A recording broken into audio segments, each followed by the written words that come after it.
Though fairy tales are often very sexist and patriarchal, sometimes they are not, and they often have female characters who are so smart and clever and do not take crap from anyone. And this is one of them from Russia called The Merchant's Daughter and the Slanderer.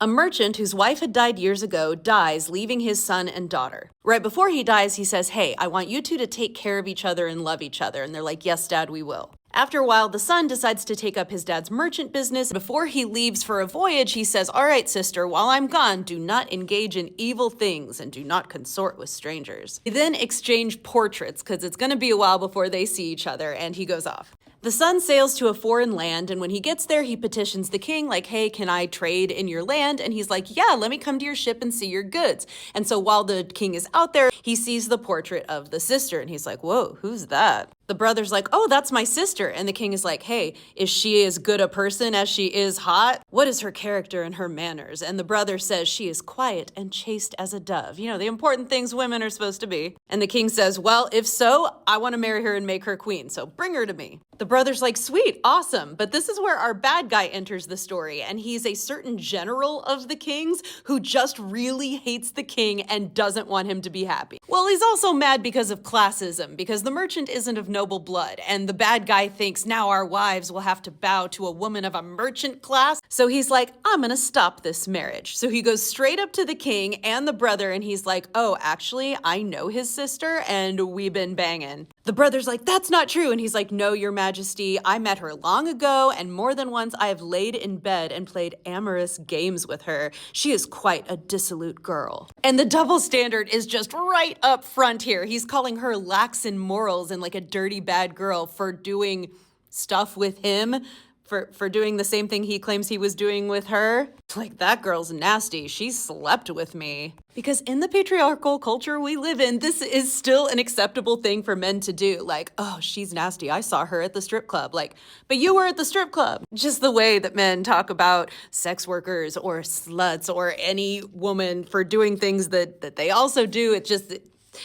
makes me really mad. The brother comes up with a foolproof way to prove if she is a chaste woman or not by saying, "All right, if the general's telling the truth, let him go visit my sister, get a ring from her finger, and tell us what her secret mark is." But like, shouldn't he already know what the secret mark is if he's claiming he slept with her? But the king goes with it. He's like, "All right, general, head back, and if you don't come back with the ring and the secret mark by such and such a day, then I'm gonna kill you for this slander." The general goes to the city where the girl lives, but he has no idea how he's going to accomplish this. So he's like talking to himself and pacing in the street, and an old woman comes up to him and she's like, "Dude, what's wrong with you?" And he's like, "I have this horrible trouble you couldn't possibly understand." And she's like, "I mean, maybe I can help you. What do you need?" He's like, "Go to this chick's house and see if you can figure out what her secret mark is and get this ring from her, and I'll be super grateful." And she's like, "All right." So the old woman goes to the sister. It doesn't say how, but the girl is so bewitched by this woman that she blurts out what her secret mark is,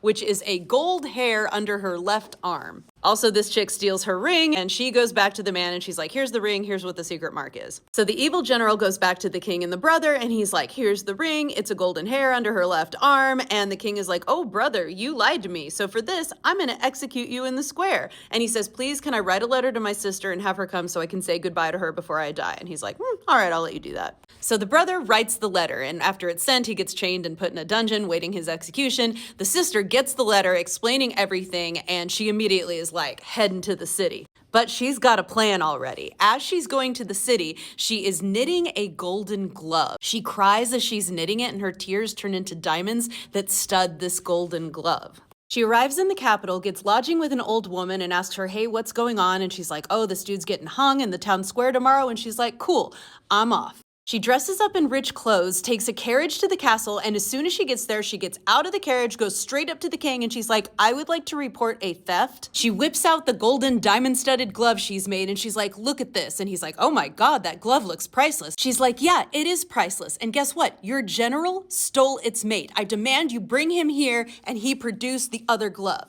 So the king brings in the general, and he says, "There's a complaint that you stole this woman's glove." And he's like, "What do you mean? I never did that." Our girl looks at him and says, "What do you mean? You were in my house and you took my glove." And he's like, "What? I don't know you." And she's like, "No, you've been in my house many times. We have lain in the bed and played amorous games together." He's like, "I have literally never seen you before. I have never been in your house. I could not say for anything in the world who the hell you are or where you come from.